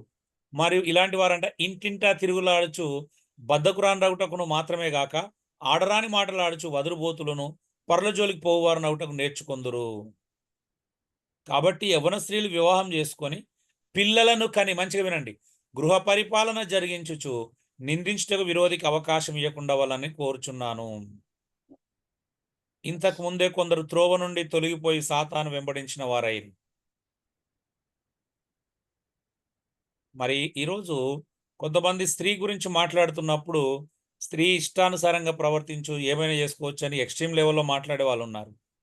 పురుషులేమో స్త్రీలను ఏమైనా చేసుకోవచ్చు, కొట్టుకోవచ్చు, నాకు అధికారం నా కంట్రోల్లో ఉండాలని పురుషాధిక్యత కలిగిన పురుషులు ఉన్నారు. ఇవి రెండు బైబిల్ సమర్థించట్లేదు అనే దానికి బైబిల్లో చాలా చాప్టర్లు ఉదాహరణగా ఉన్నాయండి. ఒక స్త్రీ నిజంగా ఎలా ఉండాలి, తను మరి యవ్వనంలో అలా లేనప్పుడు వృద్ధురాలైనప్పుడు అలా అవుతాయండి? డైరెక్ట్ వస్తాయి అవి? ఇలాంటి లక్షణాలు 60 ఏళ్ళు దాటినాక వస్తాయండి? హలో, రావన్న. ముందు నుండి అలా ప్రవర్తన ఉంటేనే కదండి వచ్చేది. అవునా? అవును. ఎస్. ఫస్ట్ నుంచి ఉండాలి. చూడండి, విశ్వాసులైన ఏ స్త్రీ ఇంటనైనా విధవరాన్ని ఉండిన ఎడల సంఘము నిజమైన అనాథలకు విధవరాలకు సహాయం చేయటకై దాని మీద సంఘం మీద భారం లేకుండా ఆమెయే వీరికి సహాయం చేయాలంట. చూడండి 16వ వచనం వరకు పురుషులు స్త్రీల విషయంలో అంటే మరి నిజంగా భక్తి ఎలా కనబరచాలని చెప్తున్నాడు. అవునా అండి? అవును. యవన స్త్రీలు, పురుషులు, కుటుంబ సభ్యులు ఇంట్లో ఉన్న వాళ్ళకి సేవ చేయాలి. ఒక స్త్రీ ఇంట్లో వాళ్ళ విజవరాలు ఉంటే ఆ స్త్రీ ఎవరికి సహాయం చేయాలంట. అవునా అండి? వాళ్ళని పోషించాలి, వాళ్ళని చక్కగా చూసుకోవాలి. ఆ స్త్రీ యొక్క భారం సంఘం మీద ఉండకూడదంట. ఎందుకంటే సంఘము నిజమైన విధవరాలకు సహాయం చేయాలంటే సంఘం మీద ఇలాంటి అనవసరమైన భారాలు ఉండకూడదు. సంఘంలో యవనస్తుల భారాలు అంటే నిజమే, యవనస్తులైనా ఎవరైనా సంఘం మీద భారం ఉండకుండా చూసుకోవాలండి. అవునండి? కొంతమంది సేవ చేస్తారు, ఏ పని చేయకుండా, పని పాట లేకుండా సంఘానికి భారం కాకూడదండి. నిజమా కాదా చెప్పండి? స్త్రీ అయినా పురుషుడైనా మరి కొంతమంది ఏ పని పాట లేకపోతే సంఘానికి భారం అవుతారా కారా మీరే చెప్పండి. అవునన్నా అవుతారు అవును. అవుతారు మరి yes. కొంతమంది సంఘాలైతే ఇలాంటి విధవరాలకు అలాంటి వాళ్ళకి సహాయం చేయట్లేదు అనుకోండి, అది వేరు విషయం. అసలు వాస్తవం చెప్పాలంటే వాక్యానుసారంగా నడిపించబడే సంఘానికి మన వల్ల భారం ఉండకూడదు అండి. అవునండి? అవునన్నా ఎస్.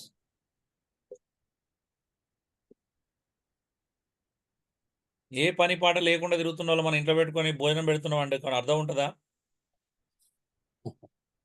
ఉండదు అన్న. మనకు ఎవరి మీద జాలి పడాలో కూడా చాలా మంది తెలియదండి. నిజంగా ఇది క్రమం చూడండి. బైబిల్ ఎవరిని సోమరులుగా చేయమని చెప్పదు. అవునా?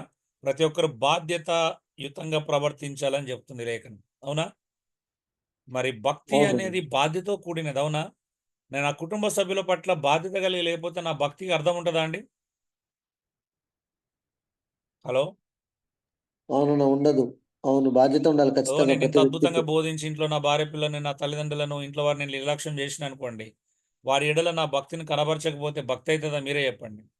భక్తి కాదన్నా కాదన్న. కాదు, యథార్థమైన భక్తి కాదు. కొంతమంది గురించి విన్నాం. మంచి మంచి పాటలు రాస్తారు ఎమోషనల్గా, కానీ అలాంటి వాళ్ళు వాళ్ళ తల్లిదండ్రులు ఇంట్లోకి వెళ్ళి బయటికి ఎంటేసిన సాక్ష్యం కూడా ఉంది. ఆ వైజాగ్ కథల గురించి విన్నాను. మరి అది ఎంతవరకు నిజమో తెలియదు. అంటే ఉమ్, సో కొంతమంది గురించి వింటున్నప్పుడు ఆశ్చర్యం అనిపిస్తుంది. మరి బయటికి ఇంత పెద్ద పరిచయం పెట్టుకున్నావు, అంత పెద్ద పరిచయం కోట్లు అంటే సంపాదించి సుఖమైన జీవితాన్ని అనుభవిస్తున్నావు. మరి ముస్తులైన ఇద్దరు తల్లిదండ్రుల దగ్గర 3 పూటలు భోజనం పెట్టడానికి నీకు ఎంత కష్టమైంది అనేది ఎవరు ఆలోచించట్లేదు. అవునండి? సో భక్తి ముందు కుటుంబ సభ్యుల ఎడల చూపించాలంట. ఫస్ట్ వ్యక్తిగతంగా భక్తిని చేయాలి. అవునండి? పురుషులైన స్త్రీలైనా ఫస్ట్ వ్యక్తిగతంగా భక్తి చేయాలి.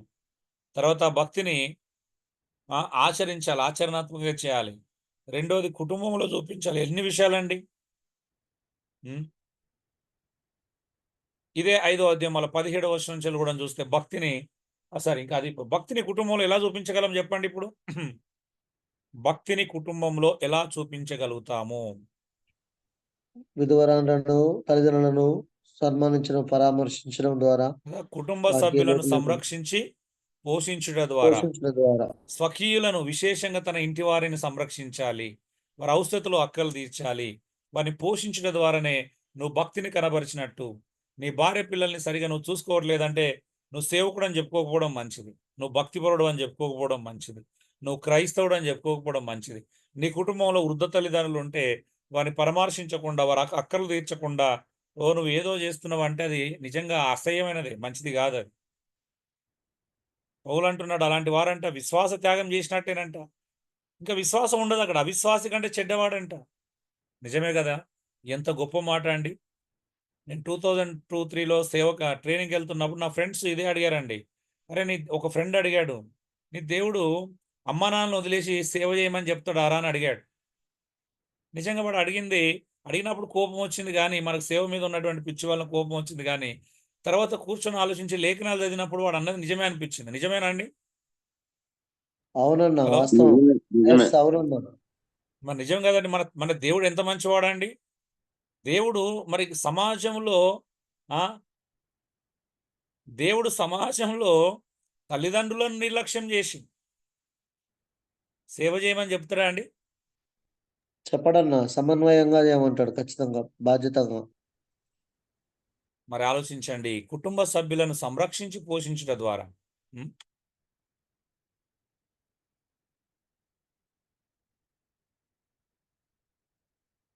సో 5:17లో నాయకులను సన్మానించమంటాడు కదా. భక్తి అనేది నాయకుల పట్ల కూడా చూపించాలి. అవునండి? బాగుగా పాలించే పెద్దలను నిజమన్నా. విశేషంగా వాక్యమందు ఉపదేశమందు ప్రయాసపడు వారిని రెట్టింపు సన్మానాలుగా పాత్రలుగా ఎంచాలి. చూడండి, ఒక్కొక్క చాప్టర్లో ఎవరి పట్ల భక్తిని ఎలా కనబరచాలో చెప్తున్నాడు. నిజమేనా? అవునన్నా అవును. ఎస్. మరి 7వది ఎక్కడ చూపించాలో చూద్దాం. 6వ అధ్యాయం 3-4 వచనాలు చూడండి, మంచిగా వినండి. ఎవడైనను మన ప్రభు అయిన యేసుక్రీస్తు యొక్క హితవాక్యములను, అంటే ఆరోగ్యకరమైనటువంటి వాక్యములను, మేలు కలిగించే వాక్యములను కదా, దైవభక్తికి అనుగుణమైన, చూడండి దైవభక్తి ఇక్కడ కూడా చూడండి, దైవభక్తికి అనుగుణమైన బోధను అంగీకరించక భిన్నమైన బోధను ఉపదేశించిన ఎడలా, అంటే చాలామంది దైవభక్తికి అనుగుణమైన బోధ చేయట్లేదంట, భిన్నమైన బోధలు చేస్తున్నారంట. మరి అలాంటి బోధించినా అంగీకరించినా ఏంటిదంట, వాడు ఏమి ఎరుగక, మనకేం తెలియదంటే ఇలా బోధిస్తున్నాడంటే, వాడు ఏమి ఎరుగక తర్కములను గూర్చి వాగ్వాదములను గూర్చి వ్యర్థంగా ప్రయాసపడుతూ గర్వాంధ్రవునంట. ఇలాంటి వారి మూలంగా, వీటి మూలంగా, ఇలాంటి బోధల మూలంగానంట అసూయ, కలహమును, దూషణలను, దురనుమానములు కలుగుతాయంట. అబ్బో, ఏం చూడండి, అసలు అద్భుతమైన విషయం. ఎలా చెప్తున్నాడు ఇక్కడ, దేని గురించి మాట్లాడుతున్నాడు? ఇది అర్థం కావాలంటే ఒక్కసారి మనం 6వ అధ్యాయము 1వ వచనం నుంచి వెళ్ళి గమనించుదాం, సందర్భం చూద్దాం. చూడండి, 6వ అధ్యాయం 1-2 వచనాలు గమనించుదామా. నెంబర్ 1, దేవుని నామమును ఆయన బోధయు దూషింపబడకుండానట్లు దాసత్వం అని కాడి కింద ఉన్నవారందరూ తమ యజమానులు పూర్ణమైన ఘనతకు పాత్రులని ఎంచవలెను. విశ్వాసులైన యజమానులు గల దాసులంట తమ యజమానులు సహోదరులని వారిని తృణీకరింపక తమ సేవాఫలం పొందువారు విశ్వాసులను ప్రియులునై ఉన్నారని మరి ఎక్కువగా వారికి సేవ చేయవలను. ఈ సంగతులు బోధించుచు వారిని హెచ్చరించుము అంటున్నాడు. అంటే ఇక్కడ ఎవరి గురించి మాట్లాడుతున్నాడు? ఆ కాలంలో నిజంగానే బానిసలు, దాసులు ఉండేవాళ్ళు, వాళ్ళను కొనుక్కునేవాళ్ళు. నిజంగా అంటే డబ్బులు పెట్టి కొనుక్కునేవాళ్ళు.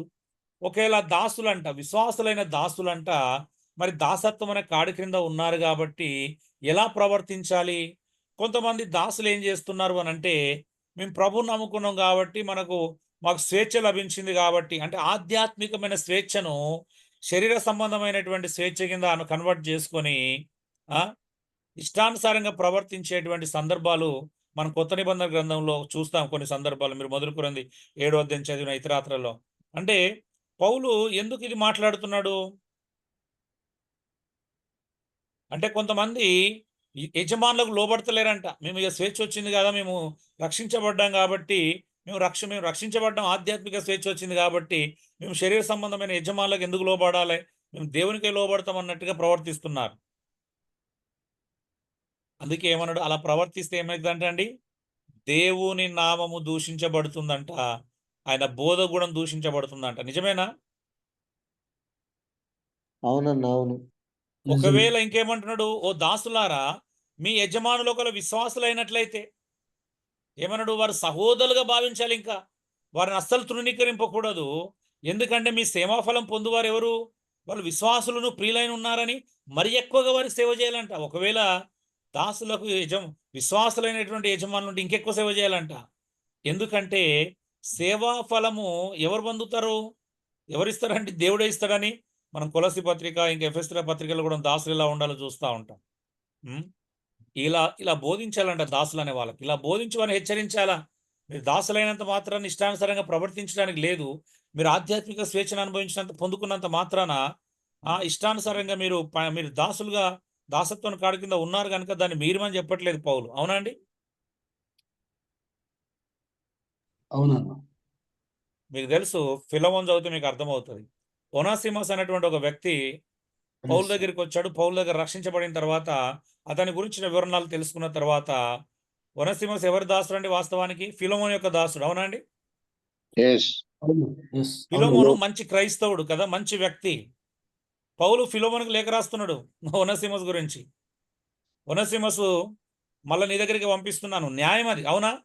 ఒనాసిమస్ పౌలు దగ్గరికి వచ్చిండు, పౌలు దగ్గర ఉన్నాడు కాబట్టి ఒనాసిమస్ వాళ్ళు పౌలుకి ఏదైనా లాభాలు చేకూర్చబడుతున్నాయి అంటే దాన్ని పౌలు దాన్ని అది చేయట్లేదు, ఎంకరేజ్ చేయట్లేదు. పౌలు ఒనాసిమస్ను మళ్ళీ ఎక్కడికి పంపిస్తున్నాడండి?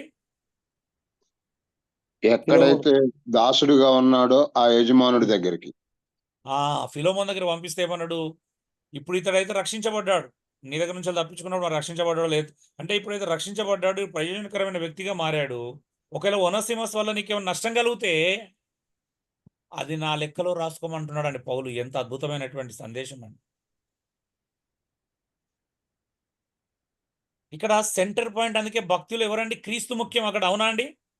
3:16 ఇక్కడ సెంటర్ పాయింట్ అంతా కూడా క్రీస్తే. అవునా అండి? అవునన్నా. ఇది ఒకవేళ కమ్యూనిస్టులు ఈ 2 సందర్భాలు చదివితే చూసినావా, బైబిల్ బానిసత్వాన్ని ప్రోత్సహిస్తుంది అనుకుంటారు. అవునా? నచ్చదు, అంటనే కమ్యూనిస్ట్ కూడా బైబిల్ అందుకే అంటది, నచ్చదు. అవును. అవునా? ఎస్. ఇంతకుముందు 2వ అధ్యాయము 5వ అధ్యాయంలో స్త్రీల గురించి నేను మాట్లాడితే బైబిల్ పురుషాధిక్యత కలిగింది అనుకుంటారు. బైబిల్ పురుషాధిక్యత కలిగింది, స్త్రీని బానిసగా చూస్తుంది కాబట్టి బైబిల్ మంచిది కాదని అంటారు, అనేవాళ్ళు కూడా ఉన్నారు. మరి ఇక్కడ క్రైస్ట్ సెంటర్డ్ గానే పౌలు ఆలోచిస్తున్నాడా? చూడండి, ప్రతి విషయంలో అక్కడ క్రైస్ట్ సెంటర్డ్ గానే ఉందా అండి? అవునన్నా. అవునండి, పురుషులకు అవును. ఉపదేశించిన, స్త్రీలకు ఉపదేశించిన, Yes. సంఘాలు దైవభక్తి చేయమన్నా, కుటుంబ సభ్యులు దైవభక్తి చేయాలన్నా, అవునా? అవునన్నా. ఎస్. దాసులు దైవభక్తి చేయాలన్నా, ఇక్కడ అన్ని పౌలు క్రైస్ట్ సెంటర్డ్ గా మాట్లాడుతున్నాడా? లేకపోతే అయ్యో పాపం దాసుడు కదా, వాళ్ళు హింసించబడతాడు కదా, ఇతన్ని ఎలా విడుదల చేయాలా అని ఇలా చేస్తున్నాడు పౌలు? ఏం ఆలోచిస్తున్నాడు? యేసుక్రీస్తును యేసుక్రీస్తు. సెంటర్ చేస్తున్నాడు, ఆయన క్రైస్ట్ కేంద్రీకరిస్తున్నాడు. సెంటర్డ్ గా అంటే ఆయన నామము, ఆయన బోధ దూషింపబడకుండా ఉన్నట్లాంటి ఇవన్నీ ఎందుకు చేయాలా? వాటికి వ్యతిరేకంగా చేస్తే దేవుని యొక్క నామం దూషించబడుతుంది. అవునా అండి? ఆయన వాక్యం దూషించబడుతుంది. కొంతమంది ఇలా తప్పుడు బోధలు చేస్తున్నారు. అందుకే అన్నాడు, ఎవడైనాను మన ప్రభు అయిన యేసుక్రీస్తు యొక్క హితవాక్యములను దైవభక్తికి అనుగుణ బోధన అంగీకరింపక ఇలా భిన్నమైన బోధన ఉపయోగించినాడు. వాడు ఏమి ఎరగక తర్కములను గురించి, వాగ్వాదములను గురించి వ్యర్థంగా ప్రయాసపడుచు గర్వాంధుడవును. వీటి మూలంగా అసూయ, కలహాలు, దూషాలు, దురనుమానాలు కలుగుతాయి. మరి ఇలాగ నువ్వు సరిగా పని చేయకూడదు. నువ్వు అన్యుడి దగ్గర ఎందుకు పని చేస్తావు, వచ్చేసే బయటికి అన్నావు అనుకో. ఇప్పుడు కూడా మనం పని చేస్తాం, పని చేస్తున్నప్పుడు యజమానులకు లోబడాలా వద్దా అండి? బాస్కి లోబడాలా వద్దా? లోబడాలని. లోబడపోతే ఖచ్చితంగా ఎవరికి చెడ్డ లోబడాలండి. పేరు వస్తుందండి? దేవుని నామానికి అవమానం, చెడ్డ పేరు. క్రైస్తవుడు ఎక్కడన్నా పిచ్చి పిచ్చిగా అంటే అవిధేయత కలిగి జీవిస్తున్నాడు అంటే ఎవరికి చెడ్డ పేరు వస్తుంది? దేవుని నామానికి చెడ్డ పేరు వస్తుందా రాదా? వస్తుంది. అవునండి, అవును. అంటే ఇతడు లోబడకుండా సంఘానికి వచ్చి ఆదివారం 2 చేతులు ఎత్తి ఆరాధన చేసి పాటలు పాడితే భక్తి అయిపోతుందా? కాదు, ప్రవర్తన కూడా ముఖ్యం చాలా. మరి అక్కడ దేవుని నామానికి అవమానం కలిగించేలాగా నువ్వు పనిచేసే చోట నీ ఆఫీసులో ప్రవర్తించి ఆదివారం సంఘానికి రాగానే భక్తి అంటే ఎలా భక్తి అవుతుందండి? అందుకే చూడండి, మన భక్తి ఆదివారం ఆ 2 గంటలకే పరిమితం అయిపోయింది. మన జీవితంలో అది రాలేదు ఇంకా. అవునా? అవునండి, అవునండి. 24/7 నేను ఎక్కడున్నా నేను ఒక క్రైస్తవుని అనే విషయాన్ని, నేను ఒక విశ్వాసం అనే విషయాన్ని మర్చిపోకూడదు. నేను విశ్వాసలాగానే జీవించాలి. అవునా? నా దేవుని నామానికి అవమానం కలగకుండా, ఆయన బోధ దూషించబడకున్నట్లా ఎప్పుడు నేను ప్రవర్తించాలి. అవునా? అవునన్నా. మరి ఎస్. ఇలా ఒకవేళ ఎవరైనా నువ్వు ఇష్టానుసారంగా ప్రవర్తించమని బోధిస్తున్నట్లయితే అది భిన్నమైన బోధ అవుతుంది. అది దైవభక్తికి అనుగుణమైన బోధ కాదు. కాదు. ఉం? ఎస్. కొంతమంది అన్యుల దగ్గర పని చేయొద్దని చెప్పే వాళ్ళు కూడా ఉన్నారు. అవునా అండి? అవునండి. ఇలా ఎవరైనా బోధిస్తుంటే వాడు ఏమి ఎరగని వాడంట. వాడు అనవసరమైన తర్కాలు, వాగ్వాదాల గురించి కొంతమంది నువ్వు పని చేయాల్సిన దేవుడే నేను దీవిస్తాడు. అవునా? సోమరిపోతులను చేయడం కదా. సోమరిపోతులుగా ఉండి దేవుని నామానికి అవమానం కలుగుతుందా, మహిమ కలుగుతుందా అండి? అవమానం, అవమానం. ఇంతకుముందు మీకు ఒక అమ్మాయిది ఒక పెట్టాను లింక్ చూడండి. ఆ అమ్మాయి ఏమంటుంది? నాకు 8 గంటలకు లేవడం చాలా కష్టమవుతుంది. నేను లేచి కాలేజీకి వెళ్ళేసరికి డిగ్రీలో అంటే కాలేజీ వెళ్ళేసరికి ఫస్ట్ పీరియడే మ్యాథ్స్ సబ్జెక్ట్ అంట. మ్యాథ్స్ మిస్ అవుతుందంట. ప్రార్థన చేసుకుందంట, ప్రభా నాకు ఏదైనా ఒకటి చేయి, ప్రిన్సిపల్ ద్వారా మాట్లాడి ఏదో ఒకటి చేసి మార్చమని చెప్పి ప్రార్థన చేస్తే ఫస్ట్ పీరియడ్లో ఉన్నటువంటి మ్యాథ్స్ను 3వ పీరియడ్లోకి తీసుకొచ్చాడంటే దేవుడు. వాస్తవేనా? అది రైటేనా? లేకపోతే ఈమె నిజంగా దేవుడు మంచి స్త్రీ అయితే, అమ్మాయి అయితే ఉదయం 5-6 గంటలకు లేచి రెడీ అయ్యి కాలేజీకి వెళ్ళాలండి? సోమరిపోతున్నాం కాబట్టి దేవుడు ఇప్పుడు సోమరిపోతానని ప్రోత్సహిస్తున్నట్ట? కాదన్నా. సరే చెప్పాలి. అమ్మ పర్వాలేదమ్మా, నువ్వు 9 గంటలు లేచిపో కాలేజ్, నో ప్రాబ్లం, నేను చూసుకుంటా కదా అంటాడా దేవుడు? అనడం. అనడు, మీరే అనడు, చెప్పాలి. అనడు. సోమరిపోతుని సమర్థించడం. మరి ఇలాంటి పిచ్చి సాక్ష్యాల వల్ల దేవునామం దూషించబడి అవమానం కలుగుతుందా? ఎవరన్నా ఇప్పుడు అన్యుడు అది ఎక్కడ చూసినా తెలుసా అండి? నేను ఒక నాస్తిక సమాజం గ్రూప్లో ఉన్నాను ఫేస్బుక్లో. కొన్ని వేల మంది ఉంటారు. అందులో దేవుని గురించి అందరి దేవుళ్ళని విమర్శిస్తూ ఉంటారు. ఇలాంటి పోస్టులు పెడతారు అందులో, వీడేం నేర్పిస్తున్నాడు అని. ఇప్పుడు వాళ్ళందరూ దేవునామాన్ని అవమానపరుస్తున్నారండి, మహిమపరుస్తున్నారా? అవమానం వస్తున్నారు, గేలి చేస్తున్నారు. అవమానపరుస్తున్నారు. ఎంత గేలి, అపహాస్యం అవును. చేస్తున్నారంటే, ఎంత గేలి చేస్తున్నారు చూసినావా? ఇలా దేవుడు ఎలాంటి వాడో. ఇలా దేవుడు కష్టపడి మన పని చదువుకోమని చెప్పట్లేదు, పీరియడ్లే మార్చేస్తున్నాడు అంట దేవుడు. నిజమా? సబ్జెక్టు ముందు మొదటి పీరియడ్ 3rd పీరియడ్ తీసుకొచ్చిండండి ప్రార్థన చేస్తే. నిజమంటారంట ఇదంతా? మరి మొదటి పీరియడ్ లో ఏం చెప్పాలన్నా? అంటే అప్పుడు ఆ సబ్జెక్ట్ మిస్ అయినా ఏం కదా అన్నట్టు అప్పుడు. అవునా? అన్న ఎంత fake news. కామెడీ సాక్ష్యాలు అండి. అది వినండి ఒకసారి. మీరు మీరు వేరే మీరు ఏం మీరు కామెంట్ చేయాలి చెప్పలేదు. ఖచ్చితంగా. ఇప్పుడు ఇందులో ఎంతమంది వింటున్నారు అందరు కామెంట్ చేయండి దానికి. చూడండి Okay. ఫస్ట్. తప్పకుండా. ఏం ఏం పరిస్థితులు అండి, ఏం దురవస్థ అండి మనది. దైవభక్తి ఏమంటే కాలేజీలో లోబడకుండా సబ్జెక్టులు మార్చమని, చదువుకొని కష్టపడకుండా ఫ్రీగా పాస్ చేయమని అడిగేటోళ్ళు నిజంగా దైవభక్తేనండి ఇది? కాదన్న కాదు.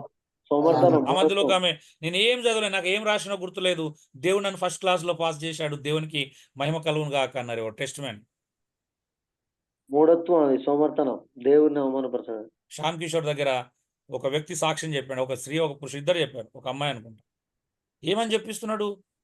అయ్యగారు ప్రార్థన చేయించుకున్నాను అంతే, నేను అన్ని సబ్జెక్టులు కళ్ళు మూసుకొని రాసిన, ఏం రాసిన నాకు తెలియదు. అది బీటెక్ అండి. ఇంకా మరి ఇలాంటి వాళ్ళు రేపు ఉద్యోగాలు చేస్తే కంపెనీలకు నష్టం కలుగుతుందా లాభం కలుగుతుందా అండి?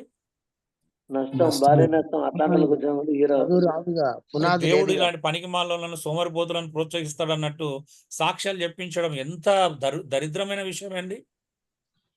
అవునయ్యా. దైవభక్తి అనేది, మరి దైవభక్తికి అనుగుణమైన సాక్ష్యాలేనవి? నో. కావాలి. కావు కావు కావు దైవభక్తికి కావు. అనుగుణమైన బోధన జరుగుతున్నట్టేనా సాక్ష్యాలు చెప్పించడం దగ్గర? లేదండి. మరి వీటి వల్ల ఒకటి కలుగుతుందో ఇప్పుడు నిజమే కదా, వాటి ఫలితాలు అంటే చూడండి, వీటి వల్ల అసూయ కలగదా? మరి నేను అలాగే ప్రార్థన చేసుకున్నా, నాకెందుకు చేయలేదు, ఆమెకెందుకు చేసినానంట. అవునా? అసూయ అవును, కలహాలకు కారణం అవుతలేదండి? చాలా అవుతుంది. చాలా అవుతుంది మిగతా వాళ్ళకందరికి. దురానుమానాలు కలగట్లేదా? కలుగుతున్నాయ్యా. మరి సంఘాల్లో పిచ్చి సాక్ష్యాలు చెప్పిస్తున్నారండి ఇలాగా. ఒక ఆయన ఏం సాక్ష్యం చెప్పిన విషయం తెలుసా అండి? ఒక పిల్లోడు అంటే కొన్ని సంవత్సరాల క్రితం, ఒక 20 సంవత్సరాల క్రితం విషయం. ఒక పిల్లోడు పక్కింట్లో టీవీ చూస్తున్నాడు, వీళ్ళ ఇంట్లో టీవీ లేదంట. ఊకే చూస్తా ఉంటే పక్కింటి వాళ్ళు ఏం చేశారంట, అయితే పిల్లోని రావద్దని చెప్పారంట. ఈ పిల్లోడు, చిన్న పిల్లోడు, ఒక 10 సంవత్సరాలు 12 సంవత్సరాలు ఇంటికి వచ్చి సీరియస్గా ప్రార్థన చేసిన, ప్రభా నన్ను రానివ్వట్లేదు, సంఘం లేదా వాక్యం అని ప్రార్థన చేసినట్ట, నన్ను రానివ్వట్లేదు, ఆ టీవీ నా పాడైపోవునుగా కానీ ప్రార్థన చేసినంట. ఆ కొద్ది రోజులకి ఏదో షార్ట్ సర్క్యూట్ అయ్యి వాళ్ళ టీవీ వెళ్ళిపోయిందంట. ఆ సాక్ష్యం చెప్పి దేవుని నామానికి మహిమ కలుగును గాక అన్నాడు. ఆమె ఇన్సల్ట్, ఎంత అవమానకరం, ఎంత బాధాకరం. రానే కంటే ఎంత భయంకరమైన విషయాలండి. దేవుడు అలా చేస్తారా అండి? పిల్లలకు అవసరం ఉండారే పిచ్చి పిచ్చి టీవీ చూడడం తప్పు. మరి భక్తి అనేది పిల్లలు తల్లిదండ్రులు నేర్పించాలి. కానీ భక్తి అంటే పక్కోడు టీవీ చూడనియకపోతే పక్కోళ్ళు టీవీకి నష్టం కలిగించాలి అనే ఇంత భక్తి ఉంటుందండి? ఇది భక్తి అంటారా? నో, కాదండి. అన్నారు అనరు. So dear brothers and sisters, ఏం నేర్పిస్తున్నారు? దైవ భక్తికి అనుగుణమైన బోధ లేదు. పనిచేసే వాళ్ళు నమ్మకంగా పనిచేయాలి. చదువుకున్న వాళ్ళు కష్టపడి నమ్మకంగా కష్టపడి చదువుకోవాలి. అవునా? పనిచేసేవాడు కష్టపడి యజమానులకు దగ్గర దేవునామము ఆయన వాక్యం దూషించబడుకున్నట్లు కష్టపడి పని చేయాలి. ఈరోజు పరిస్థితులు ఏం మారిపోతున్నాయండి. ఏం కష్టపడకు దేవుడు దీవిస్తాడు అని చెప్పి బోధించే వాళ్ళు ఎక్కువ మంది అయిపోయారు. అవునా? ఆమెనని చెప్తే చాలంట. మరి దేవునామానికి మనం పని చేయకపోతే నష్టం కలుగుతుంది, దేవునామానికి అవమానం కలుగుతుంది, ఆయన బోధ దూషించబడుతుంది అనేటువంటి కామన్ సెన్స్ లేకుండా ఇలాంటి పరిస్థితుల్లో జీవించడం నిజంగా సిగ్గుకరం, అవమానం కలిగించే విషయాలండి. భక్తి అంటే ఈరోజు వాక్యానుసారమైన భక్తి ఎక్కడుందో ఆలోచించండి. మీరు నేర్పిస్తున్నామా లేదా ఆలోచించండి. సో ఈ విషయాలు ఒక్కొక్కటి మళ్ళీ ధ్యానించుకోండి. తిమోతి రాసిన పత్రిక మొత్తం ధ్యానించండి. మీరేమైనా పొరపాట్లు ఉన్నాయో మీరు పరిశీలించండి. పరిశీలించి మళ్ళీ ప్రశ్న రూపకంగా మళ్ళీ రండి. Thank you. God bless you all.